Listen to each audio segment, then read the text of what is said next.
Welcome to the Journey with Janice podcast. I am your host, Janice, aka your bestie. And in this joy and truth-filled podcast, you're going to hear real-life stories from other believers. We are going to talk about the kingdom. We're going to magnify the name of Jesus. Be sure to subscribe to the podcast so you never miss an episode. Thanks for tuning in, and I pray this episode encourages and inspires your heart to live the life God created you for. Hey, besties, we are over here just having a little dance party to that intro music. That was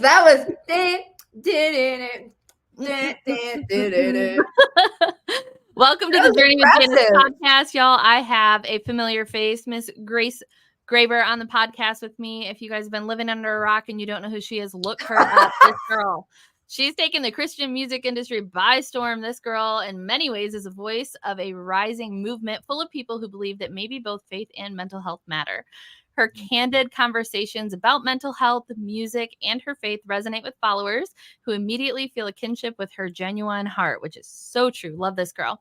She has won an international songwriting competition as well as a We Love Christian Music Award. If you're watching this further down the road, there's probably a lot more to add to that. This girl is awesome. So welcome, Grace, to the podcast. Hey. The very kind. It's okay. You have not been living under a rock. No one knows who I am. We're just meeting each other together. I actually don't even know who I am. So here we are on this episode. Thank you for having me, Janice. I'm so excited to have you on. I think this is like the third time you've been on the podcast. So we're going to change it up a little and just have more of a laid back conversation. Usually I do all the fun facts and all the things, but we've asked Grace all the questions before. So for those who don't know you, maybe really are living under a rock or hopefully on the rock of Jesus Christ, go ahead and introduce yourself. Tell us who you are. My name is Grace Graber. I do Christian rock, Christian pop punk to be exact. Oh my gosh, I do the mental health stuff. I work at a spa. I do so much. But primarily what you would know me from is kind of doing that different sound, that little pop punk, new pop punk journey rising. I don't even know how to word it. I'm like tripping over my words right now. But yeah, I write songs because the song saved my life as a teenager. It was a Hawk Nelson song that stopped me from committing suicide. And because I was diagnosed with PTSD at a really, really young age, I've learned all the way up into my adult life how to navigate living life after PTSD, and as well as living life with different diagnoses and what that looks like. And so I've been very vocal online about my journey, and so that's me. And I write songs and put out songs that are fun on the meantime and play shows, and yeah, I don't know what else to say about that. She does a lot of awesome stuff, y'all. Go look her up, Grace Graber Music. This girl just has an awesome heart for people. And one of my favorite memories with you, because we've had a lot virtually and things, but her and I actually did a conference together. We did like a little coffee shop event, which was super fun. And then we did a conference that I think it was actually called the Breakthrough Conference down in India or Tennessee somewhere. I literally just put that together. Her new album is called Breakthrough. Okay. And that was called Breakthrough Conference. I'm pretty positive. We're gonna have to go look that up. I just did a breakthrough a conference recently as well, a breakthrough retreat. Wow. A lot of breakthrough happening here. There is, and I just loved watching you though minister to the people, because these women were coming from, I don't remember what the name of it's called, but they were like women who just came out of incarceration. It was like it was an alternative home to going to prison, basically. And so a lot of women that have been through drug abuse and just hard lives, and just watching you really minister to those people through your music. And then we got to baptize people, and just seeing your heart for people. That was the first time we had met that weekend in person. And I was like, this girl is incredible. I'm like, Lord, I'm keeping her tucked in my heart, because she's like, you are genuine. When I read your thing here from your online description, your genuine heart, like you genuinely love the Lord and you love people and you're doing what God's called you to do. And I've had conversations with other people about you too, like just your tenacity and like going after what God's called you to do, like unapologetically doing your thing in the Christian world. Well, girl, all that. You didn't need to make this a compliment episode. I mean, please keep going. Listen, I had Bible study last night, and they were like, she said, what does it say? It says, build one another up, encourage each other daily.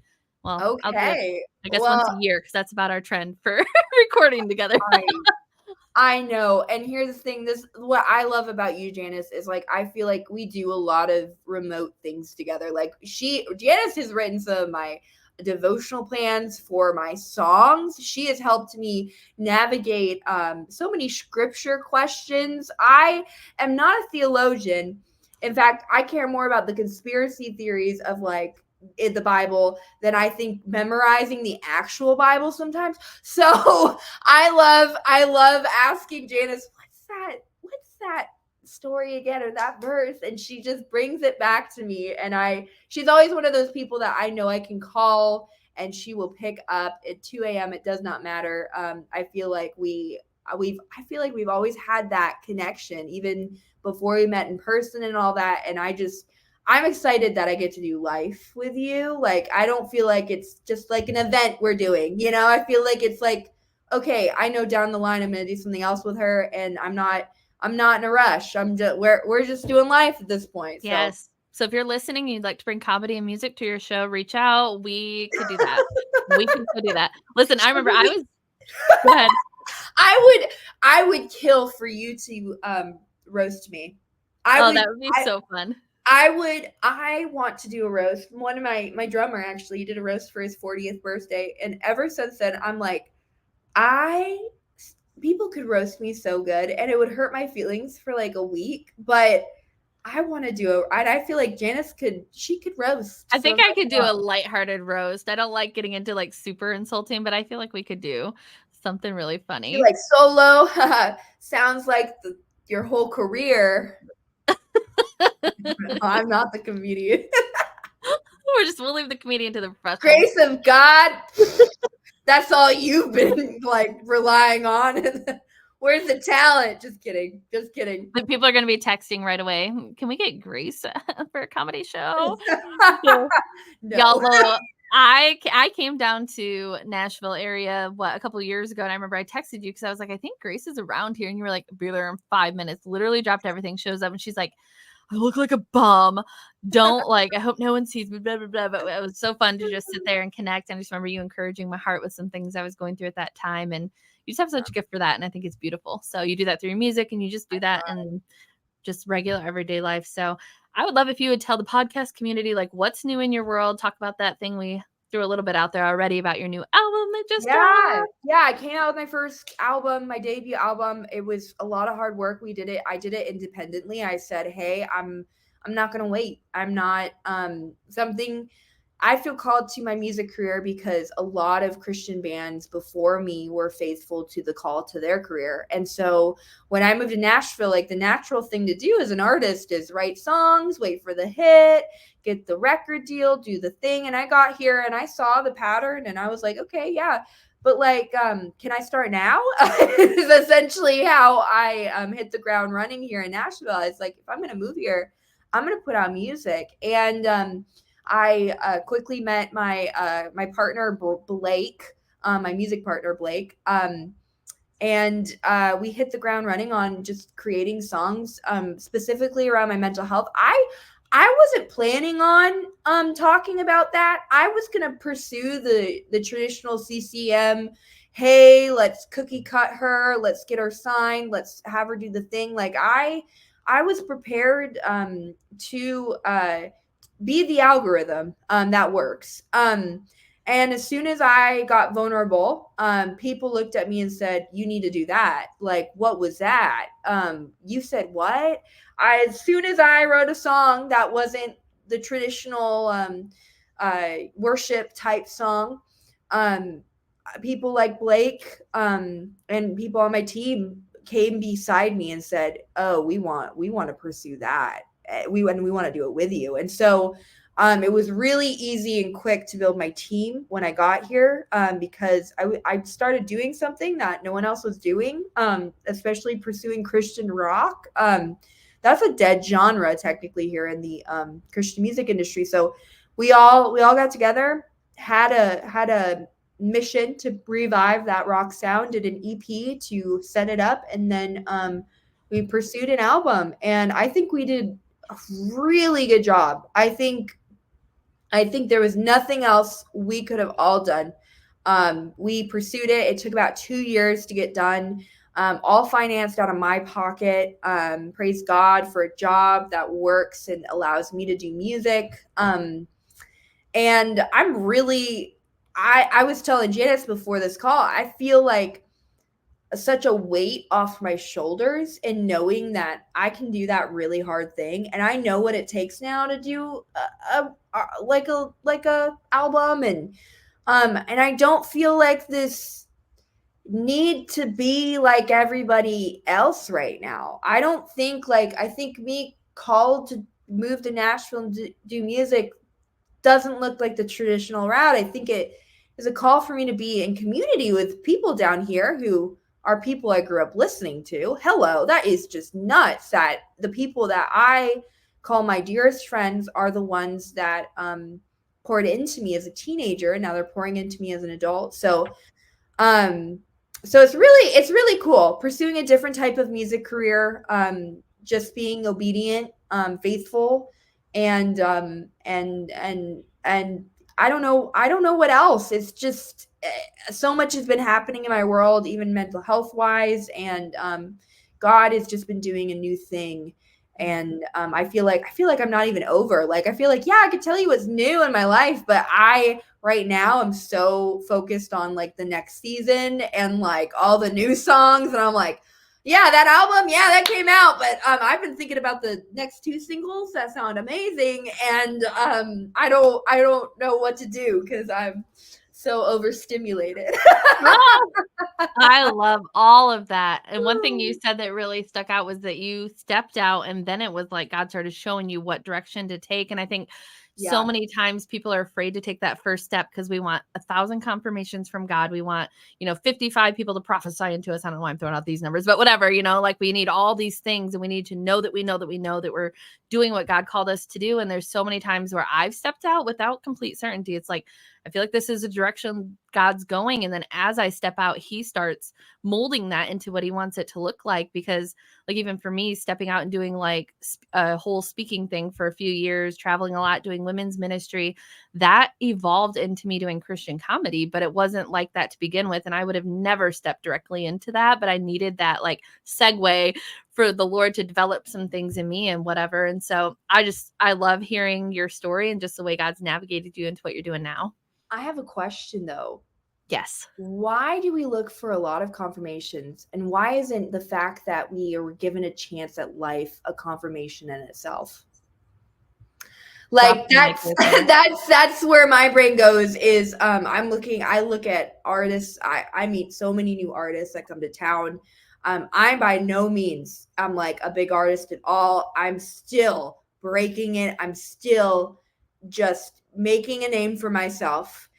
But I meet people all the time, and so much of it relies on if I can get that song, if I can get that deal, if I can get that partnership, maybe if I can get that collaboration, that song. I used to think that way.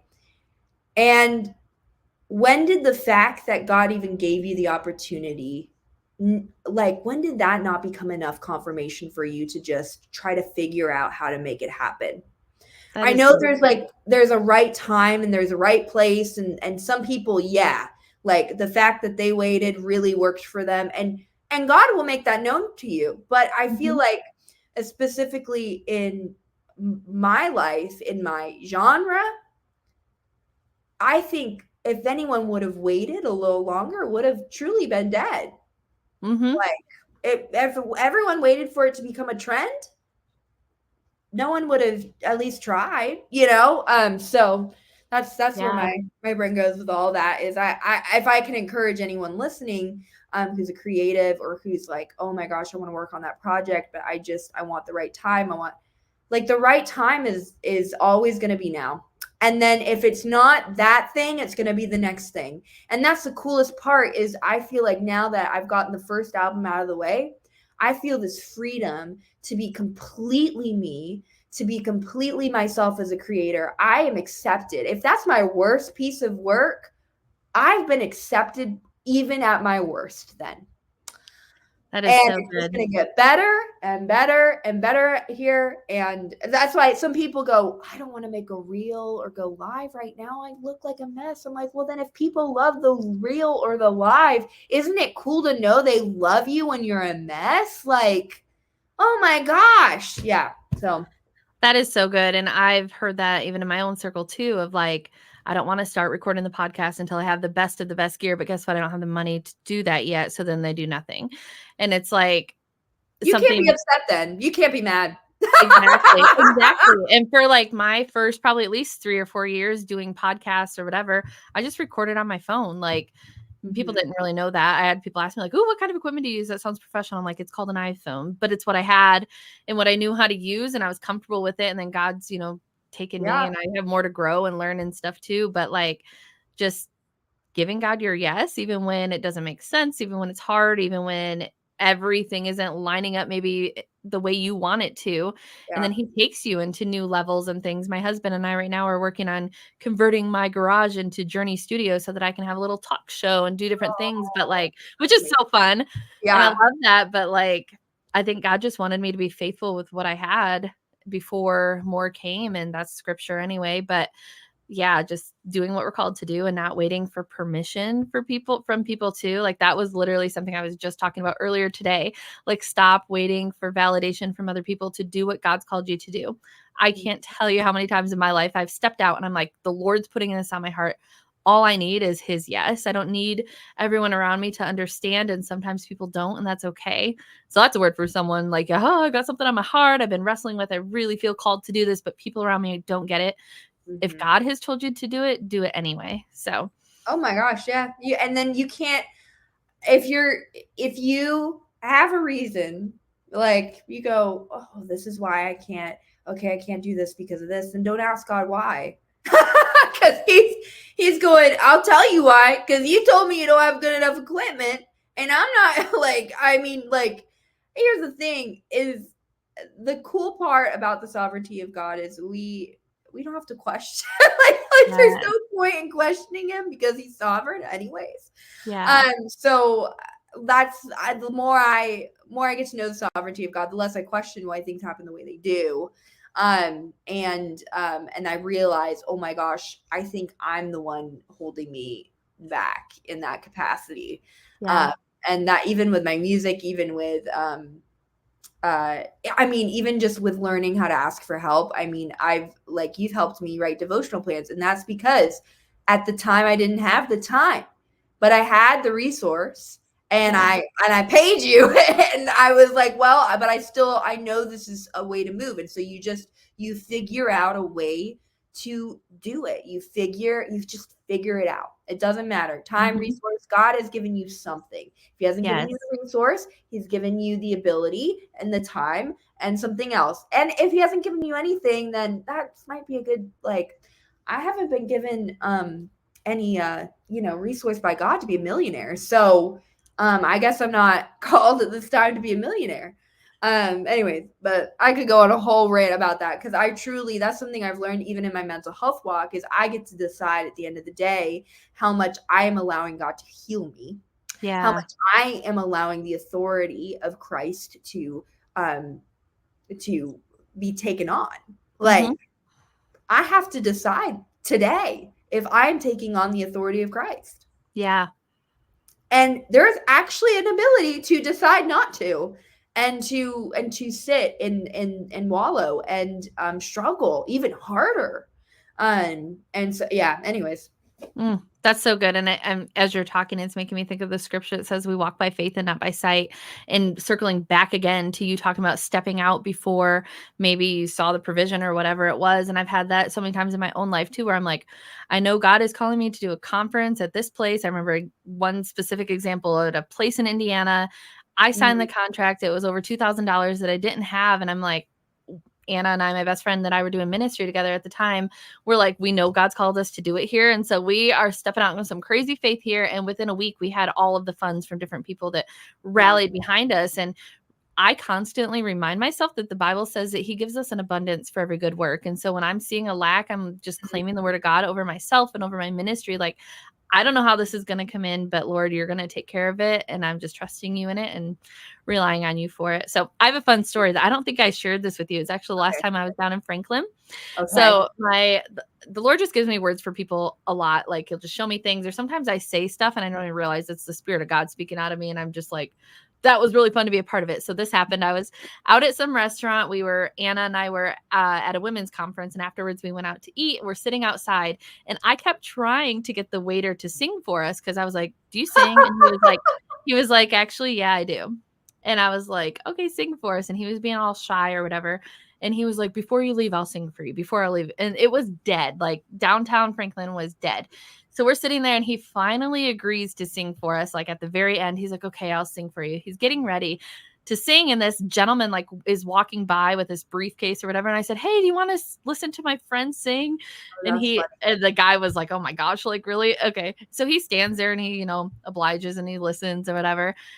And the waiter sings for us, and then the guy goes, "It's just so funny the timing of things. Sometimes I'm the president of RCA Records." Oh, wow. That's crazy. I think That's you've like, I think you've told me that story before, actually. well, it's a fun one for the podcast That's community. It's just cool. cool, like God's Yeah. timing on things, and I was like, "Oh, that's a fun connection." I'm not leaving you a tip because that's your tip. No, I'm just kidding. I did. He wants a tip. I love it. So I have a couple other questions on here for you, Grace. So what Yeah. have been some of your biggest blessings and biggest struggles stepping out in your music ministry, and just all the things you're doing? Blessings, relationships. I think that's actually been the most valuable part about stepping out in the music industry is you find your people. And I thought about it. I just had a co-write with Waverly. I'm gonna get the chance. Waverly was an old Christian rock band back in the day that I would listen to, and they're 40-something-year-olds that have families and kids and like settle down, and they just like recently decided, hey, let's start up the Waverly stuff, and what's so cool is the way I met the guy is I ran into the lead singer at the mall. Oh, that's so I was fun. going down the escalator and he was going up, and I was like, oh my gosh. And at the time I had just ripped off one of their songs. It was For Grace of God. It's actually like formatted off of a Waverly song, and it was like the week it was releasing, and so that's how I got connected with the band. But if I wasn't like here in Franklin, I would never have run into him. And I think that's been the biggest blessing of living somewhere where everyone else who's in music lives. Is like you find the people, and God will cross your paths just at the right time. And what's so cool is like those guys, some of the Hawk Nelson guys, like they're a part of my life now. It's no longer just a fairy tale story of my teenage dreams coming true. It's now actually an active mentorship where I am slowly coming up in the Christian music realm. I'm doing a non-popular genre, and these guys who did this genre and created this genre in Christian music are seeing it have fruition, and I'm able to go, yeah, guess what? That's just you. I My sound is just a culmination of who you guys were for Mm. me when I was a teenager. So I think the biggest blessing has been those relationships that um, they spoke to me in my teen years, and now they get to actively speak into my adult years. And it keeps me very grounded, and it keeps me very um, I don't care. Like I don't care who is like number one on the Christian charts right now or what. I get to freaking hang out with my heroes that I thought were the coolest people ever. And what's even cooler is knowing that I can hang out with them. Like knowing that, oh my gosh, they accept me and Mm. they love me for me. And I don't have to pretend to be anyone else. And they're really excited about what I'm doing. Oh my gosh. Like the confidence level, the all of that is insane. Challenges. Oh God. I think this battle is not against flesh and blood. And I don't think we should just count the Christian music industry out for sin and all of that, just because it's the Christian music industry. I think because it's the music industry in general. Just because it speaks the word of Jesus does not mean these people are speaking the word of Jesus outside of these songs. And that is not directed anywhere. It's more of Mhm. like to know. I think the industry itself has been the most challenging part, has been the idea that money always wins out. Mhm. It's been the idea that if you aren't a top dog, or if you aren't making people money, um, there's kind of like I feel very like there is a been a war within me of feeling like a valid artist or not. And I know that's spiritual because I know I'm not contracted or assigned to any major corporation. I'm not linked to any of that. And there is almost a lie that comes into the independent industry, unless you're making millions and doing the Josiah Queen thing. There is kind of like this: am I seen as a legitimate Christian music artist or not? Mm. Am I seen as a legitimate part of this industry?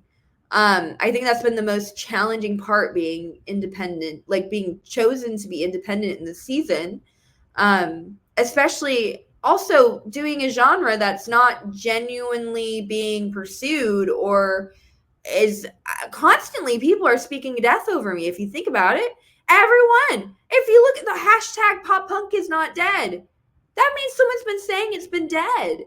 Someone's told me Christian rock has been dead for years. You're speaking death over that. Like, Mm. it just, like, to me, it just that's been the most challenging part, is like people have counted out, especially my genre, before they've even seen what it can do. And that and I don't know. I've A lot of that is financial stuff, because I it has to be, yeah, it's really interesting. The industry is very run by the love of money, and that is unfortunately the root of all evil. So not to not to get, but it is a I think that's been the hardest part, is this battle is not against flesh and blood. And I'm doing everything I can, flesh and blood, doing everything I can to make a Mhm. career happen. And there's still some things. Um, there's still just some things in the background that we don't know. We don't know Mhm. of. And that has been the hardest part. But also, um, the coolest part to rely on the Lord. And when I do get wins, it is the coolest part, because I know that isn't me. Like Yeah. my the like I cannot win this battle, and to see favor after favor, open door after open door, where um I feel undeserving in some ways, like it's been rewarding as well. But that's been the biggest challenge, is feeling like I have to prove myself constantly as valid and legitimate, um when that's just not the case. Like, I know Mhm. that's a lie. I've built something so fast. I've only been doing this for 3 or 4 years, and I had a meeting with someone who is a higher up, and even he said, you know what, I wish my artists would have pursued an album 3 years in, like, and they're just starting now, Mhm. and so, yeah, it's just really, really odd. It's like that's the hardest part for me to really reconcile, and that's something I'm getting to know in my own personal, is getting educated on the spiritual realm, and how real, and how we've allowed practices that are not biblical to penetrate our our regular day practice. Like, we've Mhm. allowed things to corrupt without even knowing the root of where it came from, not knowing if it's from an occult practice or not. That's been the most eye-opening thing I've learned recently, is I'm influenced by the world, unfortunately, and how we're called to be those lights and not practice darkness but to expose. And so that's been something in me, I feel like, in the Christian music industry, like, not to call it evil, but more to say, like, it's good to expose some of that, like, that's not fair, or like, it's good, I don't know, that's where my brain goes, is like, I feel very much this, like, call to, I'm helping pour into other artists right now, Mhm. um and I genuinely believe in them. I'm not doing it for the money or anything, and just, it's been such an honor to teach them how to do it, Mm. and then also to sit with them and go, yeah, that's not fair, I get it, and that is, welcome to the fact that we need each other, welcome to the fact of the that you need to be doing this for you, and not to be applauded, not to get Yeah. recognition. I think that's the other thing too, is like, being in the music industry, people they confuse with me what I'm doing with wanting to be recognized and um wanting to get applause, and I genuinely care about the little girl who's crying in her bedroom, right? That was me. I I want to be active online, and I believe I was given a personality to be entertaining because I want to catch that girl's attention and make her feel loved and seen right now. And yeah, I think once I realized that, that's my reason, is 12-year-old Grace, is 13-year-old Grace, when I was verbally and physically assaulted. I think nothing stopped me since then. Nothing's looked like scary. Actually, in fact, it's made me want to defend her and protect her, and it's made me want to I don't know, it's made all those scary industry things not so scary anymore, because that's not why I'm doing it. Uh, Mhm.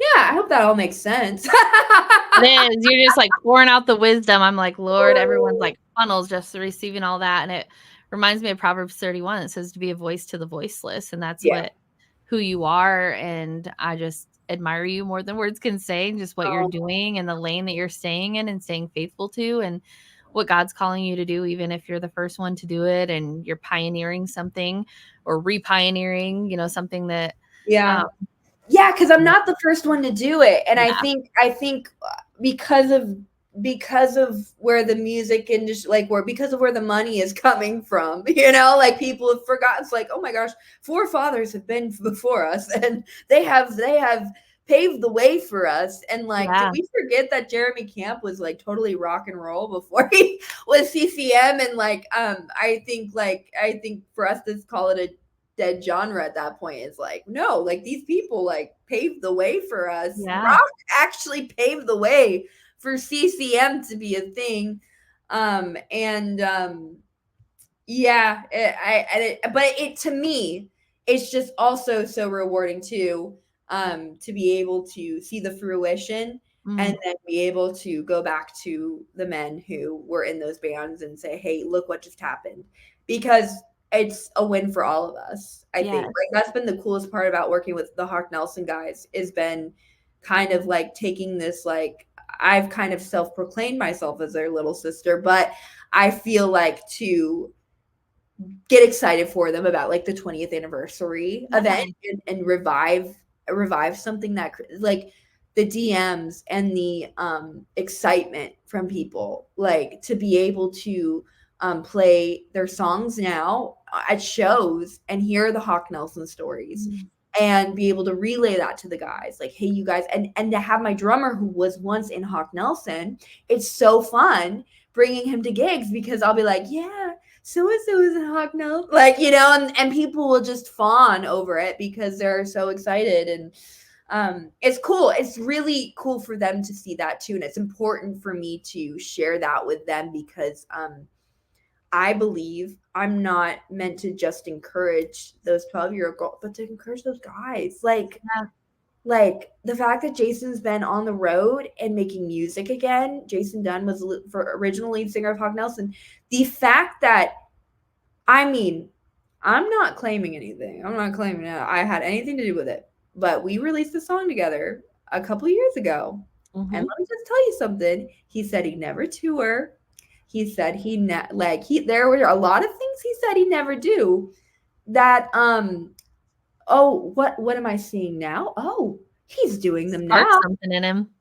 Like who knows? And it's been, even one of the Waverly guys, Dave, was like, "Hey, yeah, as soon as you hit me up, I went to my piano and I started playing old Waverly songs, and it did something." And I Yeah.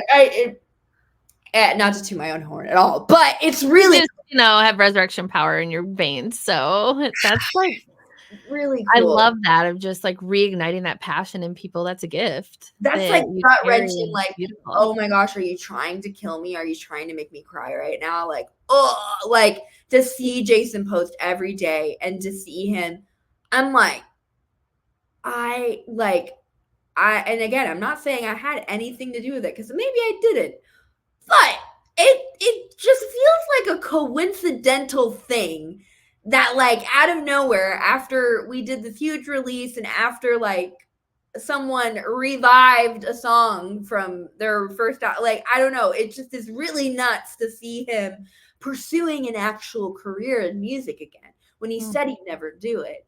So I if I had anything to do with that, oh my god, I think I would die. I think I would. I if he ever told me or admitted to it, but Yeah.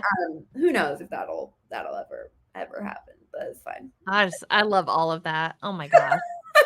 I love it. I love it, and I think when you step confidently out into what you're called to do and you're just running in your lane, it inspires people around you more than you know, whether it's with music or just in general, like, "She's Oh, doing her thing, why am I not doing mine?" Like, I wanna do what God's called me to do, and so yeah. I love that because I know, like, I'm an igniter in the spirit too, and it's like, I wanna see people who maybe their flame is going out or, whatever, they have never had that just ignition from the Lord just to be lit up with what they're called to do. So I love And it. it's cool to So good. finally understand it as a spiritual gift too, because now that I understand that it's my spiritual gift to ignite and to empower, um, I feel like now, oh my God, the authority of Jesus, just like boom, boom, boom. And what's cool is right now I'm helping my dad launch a ministry. My dad, I love my father so much, and but my whole life it's always been like, well, maybe. And so now in my adult years, for him to see everything happening for me, and Yeah. recently he approached me and said, what if I actually did this? Would you help? And I said, yeah. And then he was like, okay, well, technically I have this all written up and this is all done and I just need marketing. And it was like, okay, well, I literally that night created a marketing plan. I called him. I said, okay, like Come you're on. getting to know your daughter as who she is. And it's like, okay, well, we're getting this launched now and we're going to do this and we're going to do that. And it's been so fun. My dad, I've never seen him just go for it. And so to help my dad right now in this season launch a devotional plan, launch a devotional plan and a devotional series and a website, resource page, Instagram, you name it, launch a ministry towards bivocational pastors. And what's funny is my dad has written papers. He's written books on this topic. It is not bivocational is technically not in the dictionary. Bivocational is like an underground word for a pastor that does ministry and also has another job. Technically, I'm a bivocational musician. Mhm. Technically, you guys are bivocational as well. Mhm. And my dad has had a passion, but growing up, I always watched as he would bring this topic up and it would be silenced immediately because it wasn't the most popular thing. Like being a pastor with a job at his time was a total like, what on earth? What are you doing? And so to watch my dad watch me do the rock thing and people do give him the, and I mean, just not go, oh, I don't really care. And him go, well, then I think I want to do my thing and Mm. help him do that has been so enriching. And it makes me just like go, okay, well, here's another reason why I'm gonna cry at the funeral. Oh my gosh. Like, not that I'm thinking about my dad dying, but like more like, oh my gosh, like it's just so cool to help him legacy wise keep this Yeah. up. And so I'm really excited for him. That's something I've been working on, and I've been working with a couple other artists too. And so I've just noticed like in me, like if that's what I'm supposed to do, is I don't think, because my goal's always been to save lives, right? And I've always said it's going to be a disservice if I'm so focused on myself being the one to save those lives and not pouring into other people that I know can save lives as well. So when I look at pouring into these artists, look at pouring into people like you and your writing ministry, and like, oh my gosh, like bringing you into my corner, I know that that's going to save lives. And I don't care who's saying it. I could care less.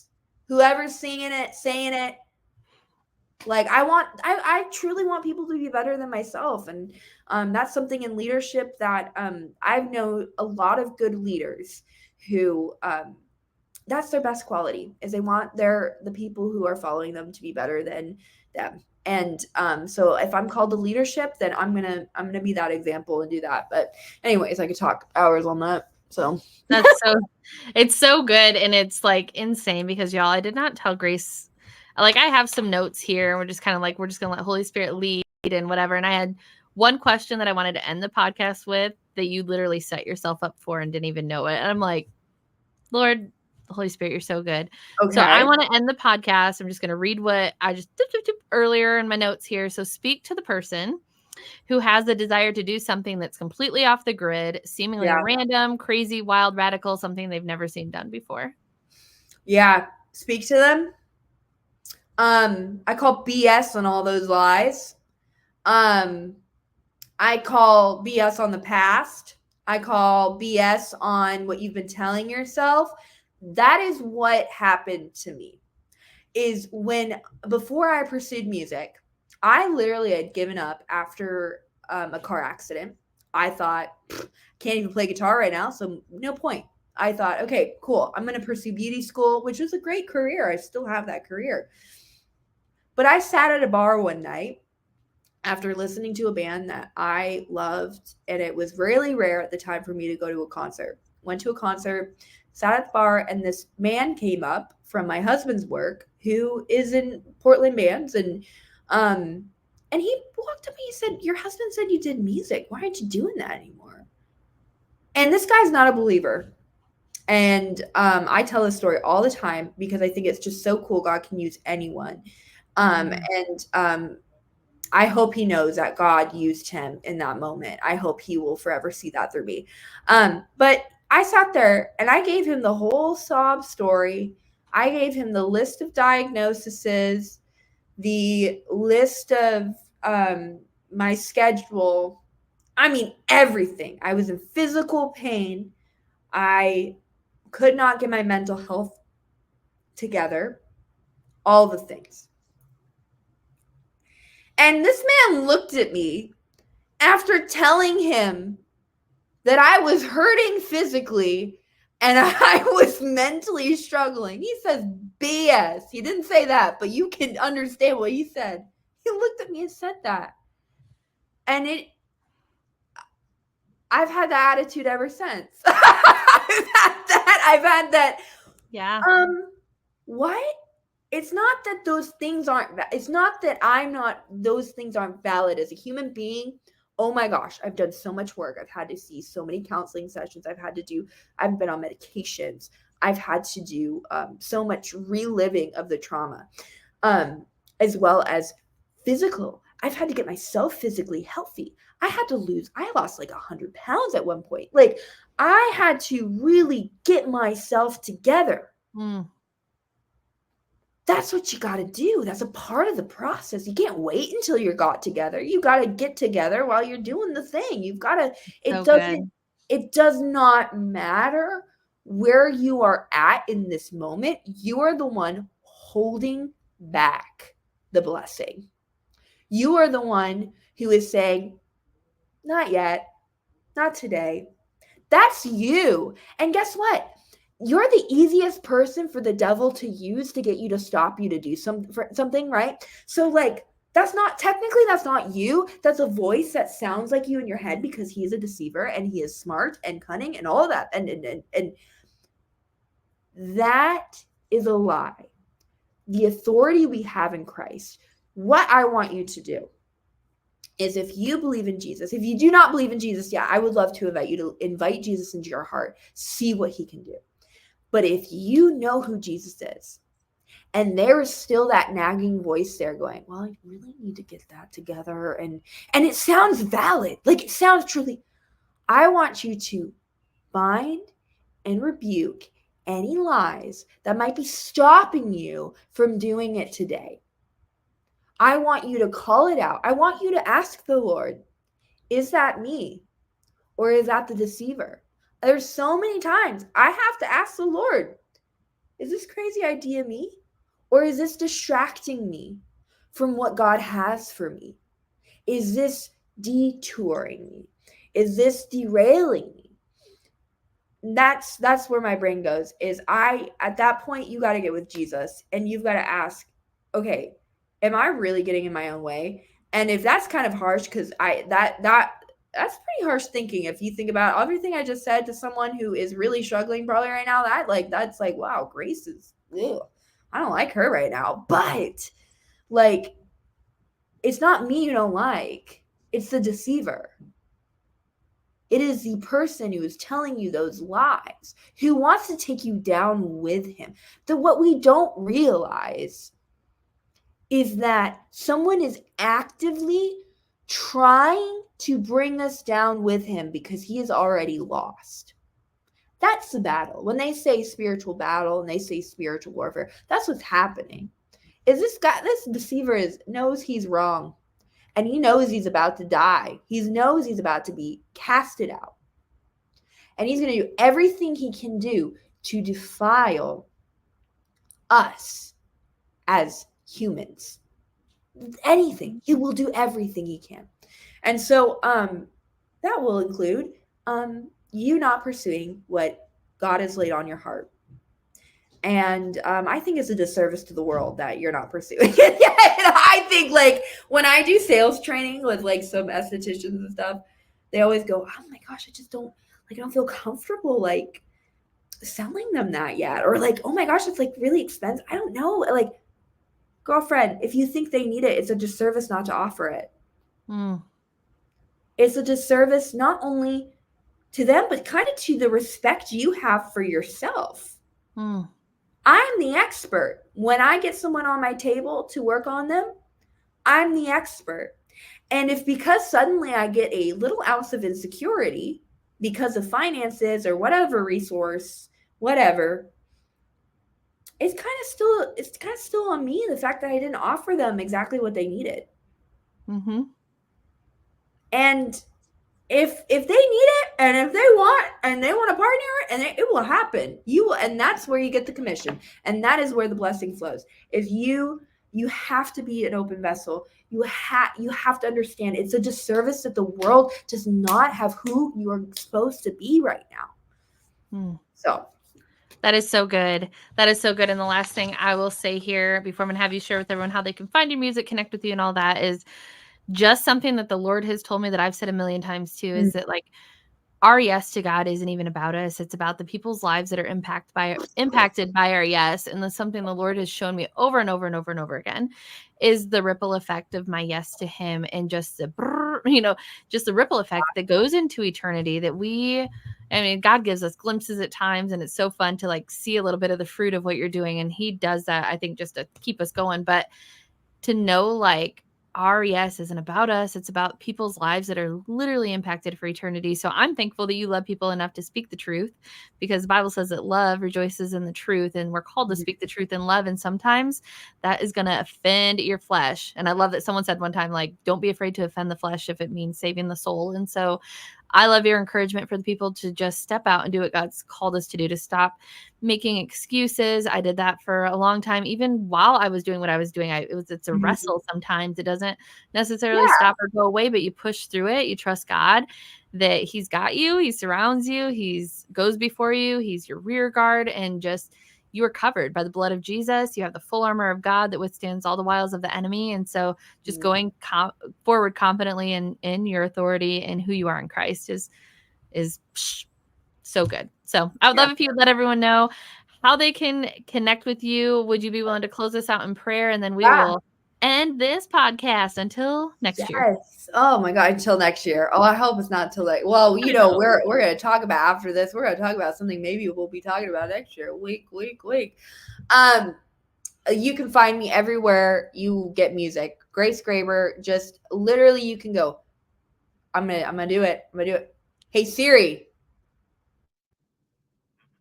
Oh, it just said. Oh.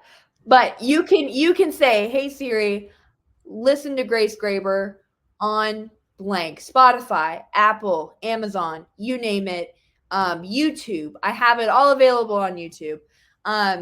You can follow me on Instagram, Grace Graber Music, Grace Graber official, whatever, wherever there's a blue check mark, you guarantee it's me on the other side of that screen. And yeah, let me know you heard me on the podcast. Let me know how I changed your life today. Just kidding. But thank you, Janice. Thank you so much Yes. for continuingly